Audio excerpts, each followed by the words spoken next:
Gostaria neste momento de passar algumas sugestões, alguns conceitos que certamente poderão ajudá-lo no seu trabalho de proclamar a palavra de Deus. A mais nobre tarefa certamente que Deus entregou ao ser humano. E eu creio que, em primeiro lugar, é muito importante para o pregador do Evangelho o seu contato constante com a palavra de Deus. Creio que a preparação para se pregar a palavra de Deus para o pregador, ela acontece no dia a dia. Todos os dias ele aprende uma coisa nova. Todos os dias ele encontra na palavra de Deus algo novo, algo que vai somando as suas experiências, que vai aumentando a sua percepção das verdades de Deus para nós. Então é importante que no dia a dia ele esteja atento a ouvir a voz de Deus, a ouvir a palavra de Deus. Tem sido a minha experiência, muitas vezes, ao ler a palavra de Deus, eu a leio toda, de vez em quando chega um versículo, parece que eu o vejo como que pulando para mim, gritando para mim: olha para mim aqui, eu estou aqui, me usa, chegou minha vez. Eu acho que isso é importante. Às vezes, até uma necessidade que eu estou passando no momento, aquele versículo serve para trazer um conforto, uma direção, uma orientação para a minha vida. Então, eu creio que uma das maneiras de Deus falar conosco é através do contato constante da palavra de Deus. O pregador jamais pode se distanciar da palavra de Deus. Deve tomar a palavra no seu todo, porque toda a Escritura é divinamente inspirada e a Bíblia deve ser levada em consideração totalmente. Então, ele prega todo o conselho de Deus, como disse Paulo aos anciãos de Éfeso em Atos capítulo 20: nunca deixei de vos anunciar todo o conselho de Deus. Agora, outra coisa muito importante para o pregador é a fidelidade à palavra de Deus. O homem sobe no púlpito, o pregador sobe no púlpito para anunciar a palavra. Ele não pode transformar o seu tempo no púlpito em piadas, em conversas paralelas. Não, é a palavra de Deus. Como Jesus foi muito claro na parábola do semeador, em Marcos capítulo 4, versículo 14, Jesus disse: o que semeia, semeia a palavra. Ali o contexto é a palavra de Deus. E vale lembrar também o que o apóstolo Paulo disse a Timóteo na sua segunda carta a Timóteo.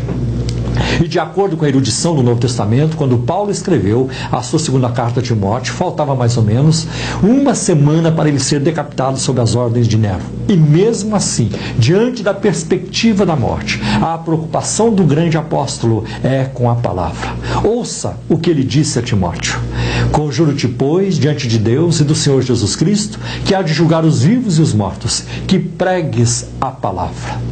Veja que Paulo não disse a Timóteo: Timóteo, pregue sonhos, pregue visões, pregue revelações, pregue experiências. Embora eu acredito que haja espaço para experiência na vida espiritual, mas a ênfase de Paulo não é aí. A ênfase dele é na palavra. Pregue a palavra, Timóteo, porque é a palavra que liberta, é a palavra que satisfaz, é a palavra que alimenta, é a palavra que vai trazer cura para a alma. Então é importante isso. Nós vivemos numa época extremamente difícil e delicada para as coisas de Deus, para a vida espiritual.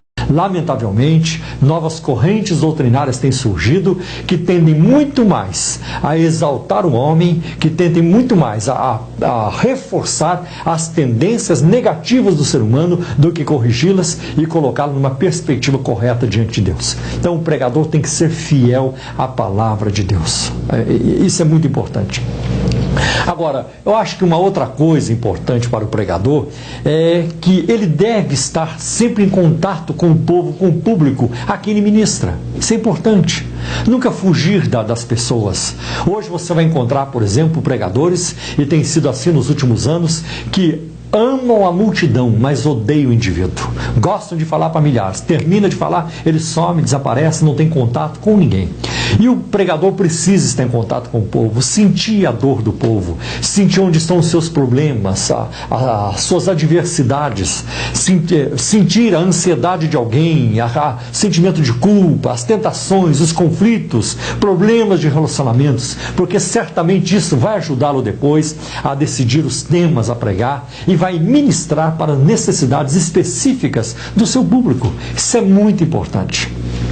Agora, também o pregador eficaz, o pregador que quer fazer um bom trabalho para Deus, ele não pode deixar de lado a hermenêutica, que é a ciência de interpretação de texto. No caso aqui, a ciência da interpretação do texto bíblico, para que ele possa extrair do texto o melhor sentido possível e a melhor aplicação possível para os seus ouvintes. Porque tem havido muitos abusos. O fato de deixar de lado a hermenêutica, os critérios normais para se interpretar um texto bíblico, tem causado transtornos até.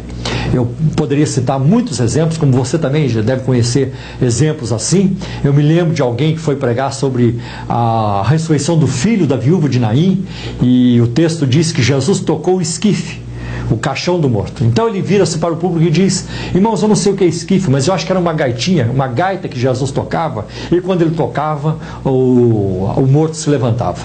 E o povo se alegra com aquela explicação, pensando que está ouvindo algo profundo das Escrituras, o que é lamentável. Lembro-me de um outro, por exemplo, que estava pregando sobre o rico e Lázaro, e quando o rico diz lá no Hades: pai Abraão, tenho ainda 5 irmãos, manda Lázaro avisá-los. E o pregador diz para o público: hoje à noite eu vou lhes dizer quem são os 5 irmãos do rico lá no Hades. Os 5 irmãos são os 5 continentes do mundo, e ele diz receber isso por revelação de Deus. É muito perigoso quando alguém chega no púlpito dizendo isso: eu estou ensinando isso por revelação. Porque na verdade o que nós precisamos é de iluminação para entender aquilo que Deus já revelou na sua palavra. Então, muito importante o pregador ter essa postura. Outro aspecto importante da vida do pregador, e se ele quiser fazer um bom trabalho para Deus, é ele ser humilde o suficiente para ouvir de outros pregadores e aprender com as experiências positivas de outros.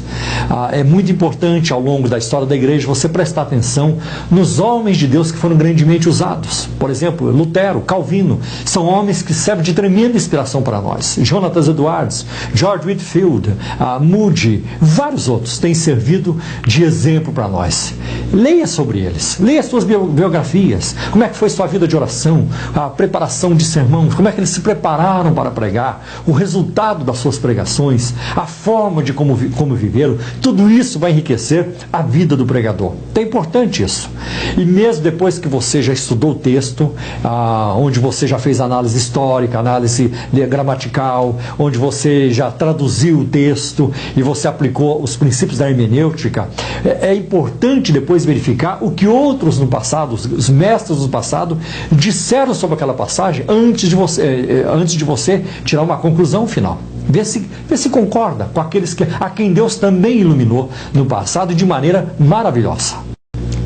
Agora, creio que talvez um dos pontos mais importantes na vida do pregador é a sua preparação espiritual. Ele está mexendo com verdades eternas. Ele está tratando do destino eterno das pessoas. E isso é uma imensa responsabilidade. Por isso, a vida do pregador deve ser marcada pela oração. Antes de falar de Deus aos homens, é preciso que ele fale dos homens a Deus. Então, orar. Orar bastante.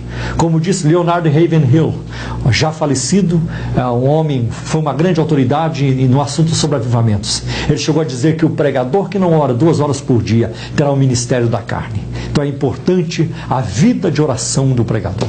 Jamais subir no púlpito sem ter orado. Jamais subir no púlpito sem sentir a unção e o poder do Espírito Santo. Isso é muito importante. Por mais que ele se prepare, por mais informações que haja no seu esboço, na sua pregação, por melhor preparado que ele esteja, se não houver a unção do Espírito, o poder do Espírito Santo e a autoridade do Espírito Santo na sua pregação, as vidas não serão transformadas, as vidas não serão tocadas. Então é importante isso, a preparação espiritual do pregador. E essa pregação ela trará resultados fecundos, resultados imensos, positivos para o Evangelho. Ela vai resultar, por exemplo, na conversão de almas, vai resultar na edificação da igreja, no crescimento espiritual daqueles a quem o pregador ministra, vai resultar até no impacto na sociedade, porque no momento que vidas começam a ser transformadas, essas vidas afetarão outras e a sociedade poderá ser transformada. Alguém até já disse: quando há pecado na terra, o púlpito é o culpado. Então nós precisamos levar a sério a tarefa da pregação do Evangelho.